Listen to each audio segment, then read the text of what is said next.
Telugu Desam party రాష్ట్ర వ్యాప్తంగా నిర్వహిస్తున్న జెండా పండుగ కార్యక్రమం ప్రతి నియోజకవర్గంలో నిర్వహించడం జరుగుతుంది. ఈ కార్యక్రమం పట్టణంలో ఇల్లందు నియోజకవర్గ కోఆర్డినేటర్ ముద్రగడ వంశీ ఆధ్వర్యంలో నిర్వహించడం జరిగింది.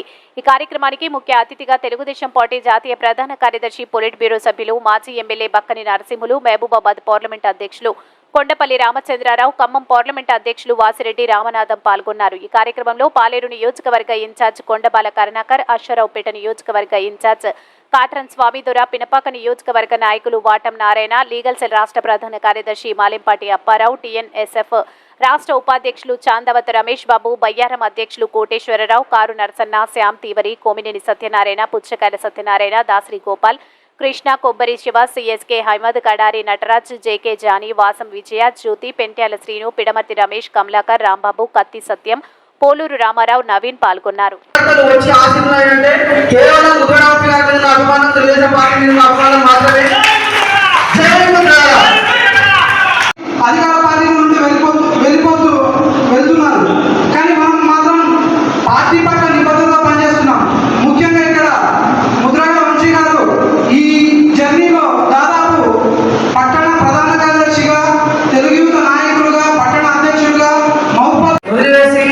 నాకు ఏర్పాటు కూడా పక్కకు పెట్టి 2014 నుండి టీడీపీ జెండా పట్టుకొని ఇప్పటికి కూడా ఆ పార్టీలో ఉన్నాను.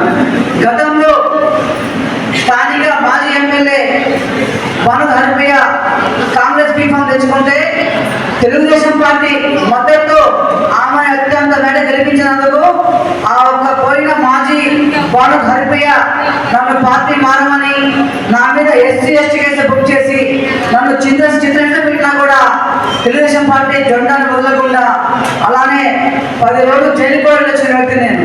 నా మీద ఎస్టీ కేసు పెట్టి బుక్ చేసి స్థానిక సిఏ డిఎస్పీతో కూడా నన్ను అరాచకం చేసి నన్ను ఇబ్బంది పెట్టారు. నా వ్యాపారం నడవకుండా చేశారు. అయినా సరే నేను నమ్మిన తెలుగుదేశం పార్టీ కోసం, ఆ పార్టీ కోసం ప్రస్తుతాను పార్టీని కాపాడుతానని చెప్పేసి తెలియజేసుకుంటూ, అలానే రాష్ట్ర పార్టీకి, అలానే మైబాద్ పార్లమెంట్ వారికి, ఖమ్మం పార్లమెంట్ కూడా ఈ ముగ్గురికి నేను చెప్పేది ఏంటంటే ఒక్కడే, రేపు రానున్న ఎన్నికలలో స్థానిక సంస్థల్లో కానీ మున్సిపాలిటీ ఎన్నికల్లో కానీ తెలుగుదేశం పార్టీ గట్టిగా బలంగా పోటీ చేసి ఇల్లంతా మున్సిపాలిటీని గెలుచుకునే విధంగా మేము పనిచేస్తాం. అందుకు నా తమ్ముళ్ళు, నా కార్యకర్తలు, అధ్యక్షులు అందరూ కూడా నాకు అండగా నిలుస్తారు. మాకు మీ బలం కావాలి, మీ సహాయకాలు కావాలి. అలా ఉంటే రేపు రాన్న 5 మండలాల్లో కూడా సర్పంచులు తెలుసుకుంటాం, వార్డు మెంబర్లు కానీ, ఎంపీటీసీలు కానీ, దాని తర్వాత వచ్చే మున్సిపాలిటీ ఎన్నికల్లో కూడా మేము గ్యారంటీ గెలుస్తామని చెప్పేసి అందుకు మీ సహాయకాలు కావాలని చెప్పేసి మిమ్మల్ని కోరుకుంటూ అధ్యక్షుల వారిని ఒక ఇల్లు దృష్టి పెట్టాలని చెప్పి కోరుకుంటున్నాం. Thank you sir. చొరవతో ఈ తెలంగాణ రాష్ట్రంలో మనం చేపట్టడం జరిగింది. దాంట్లో భాగంగానే ఈ రోజున ఇల్లు కార్యక్రమం జరుగుతాం.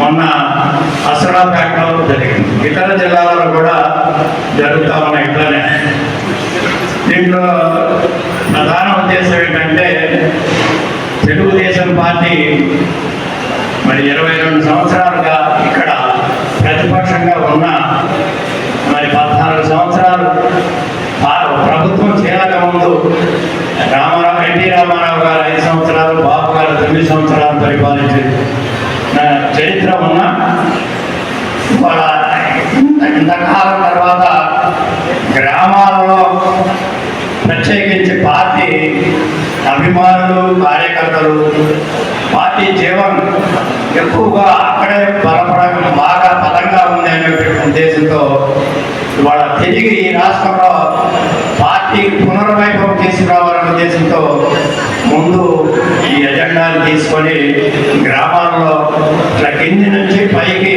పార్టీని మరింత బలోపేతం చేసే విధంగా ఈ కార్యక్రమం తోడ్పడుతుందని చేపట్టడం జరిగింది. వాళ్ళని కేసీఆర్ అమాతం తీసుకుపోయాడు. 18లో ఇద్దరు గెలిచారు మీ ఖమ్మంలో, వాళ్ళని కూడా తీసుకుపోయాడు. అంటే ఇవాళ కాంగ్రెస్ వాళ్ళు, అధికార పార్టీ వాళ్ళు బీఆర్ఎస్ వాళ్ళని తీసుకపోతే పానం కలకల అవుతుంది. ఎట్లా అవుతుంది? కలకల అవుతుంది. అంటే మందిది మంగళవారము, మనది సోమవారం. మందిది మంగళవారం, మనది సోమవారం. అట్లా బీఆర్ఎస్ సంగతి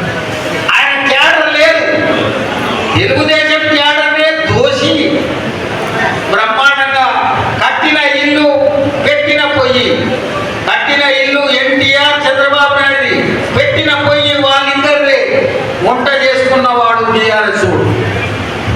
దీన్ని విమర్శించలేక తెలంగాణ అనకపోతే ఎక్కడ లాగు తీరుతుందో అని మాటలు భయపడి ఇవాళ ధరణి అనేది పెట్టి కాస్తు తీసేసి రైతు బంధు మళ్ళీ గెలవనీకే మాయలు చేసి చెల్లు కుంటలు రాళ్ళు రప్పలకు కూడా డబ్బులు ఇచ్చిండు.